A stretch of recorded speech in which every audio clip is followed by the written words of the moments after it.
you'll need to ask yourself, what sort of a business do you want? One with the potential to become a huge business, or a small lifestyle operation servicing a niche market, but a lifestyle operation that could grow into a niche market leader? Without answering this question first, you cannot assess your opportunities to innovate and move quickly. Aspirations refer to what you personally expect to gain from the venture. For example, providing a very comfortable income, achieving financial independence, heading up the global market as a leader in that industry. Aspirations vary significantly in scope, intended outcome, and industry conditions. Ultimately, what you want to do is to align your personal aspirations with the company's aspirations. And if you're starting up a new company, ensure that you remain true to your purpose and aspirations. If you're searching for a company to help succeed and build your career, again, choose wisely. It makes it easier to continually show up and perform day in, day out.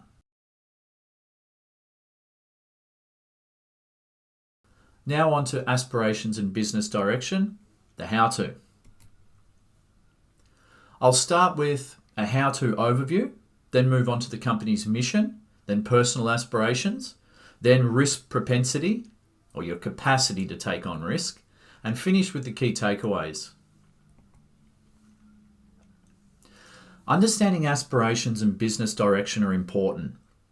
Important for those of us that want to start our own venture, and also those that want to add more value to an existing business. The important question to ask is there a fit between the organization's mission and the personal aspirations and the risk propensity of the entrepreneur? So the people involved here include the founder of the entrepreneurial venture, including the core entrepreneurial team. And if you're a corporate venture, the individuals who own the outcome. And each founding team brings to a venture an important set of elements that drives them. And every successful entrepreneur brings to their venture an important set of elements that drives their entrepreneurial dream, such as a mission that determines what kind of business to build or what kind of markets to serve, a set of personal aspirations that guides the level of achievement thereafter, and some level of risk propensity that indicates what sort of risks are to be taken and what sort of sacrifices are to be made. Successful ventures tend to have a good match on all three of these measures. Mission. You'll recall the purpose is the why and the mission is the how. A venture's mission determines the kind of company entrepreneurs want to build, and this will be evident in the business model you're developing. So you must ask yourself, do you want to serve a small niche with a better product? Or do you want to revolutionize the industry? Or perhaps your venture's mission is somewhere in between. Basically, do you have small or big expectations of this venture? Investors will expect you to be clear about what you think you're building. Not only will you need to target a large addressable market opportunity, capable of generating at least the US $1 billion needed to become a unicorn, you'll need a mission to match. Now, remember from our previous lessons, you can still lead a market niche without taking on angel and VC funding. In the entrepreneurial world, we've all been convinced that writing business plans and raising venture capital is what successful entrepreneurs must do. But this is false. And later in the program, I'll introduce you to the customer-funded business model. Personal aspirations. This is the level of personal achievement desired by the entrepreneur and the founding team. As the drivers of this venture, at a very personal level, you need to ask yourself, do you want to run a modest, stable business and provide well for your family? Or do you want to be the next Steve Jobs? And do you see this venture as a stepping stone or even a road to that destination?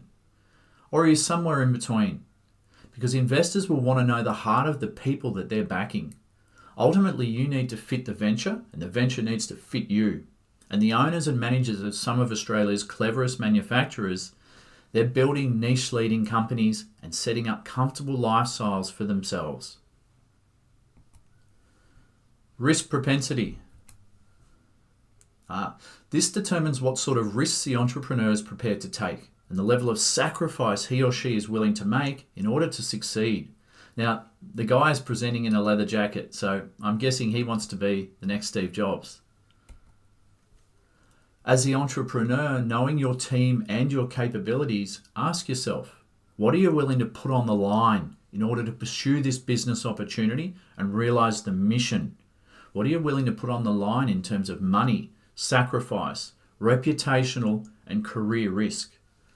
Must you have control? Are you willing to surrender control to others, such as alliances or investors, in order to grow the business, even at the risk of being dismissed from the venture altogether? Trust me, many startup CEOs don't want to give up control. If you're going to raise venture capital, it's likely you'll have to. Consistent alignment on these three elements, the mission, personal aspirations, and the risk propensity. It's more important than this simple analysis might suggest, right?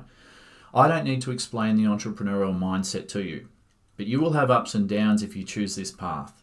It's all about increasing your odds of success and being able to push forward through the fog, knowing you've done your homework, knowing that you're pursuing the right opportunity for you.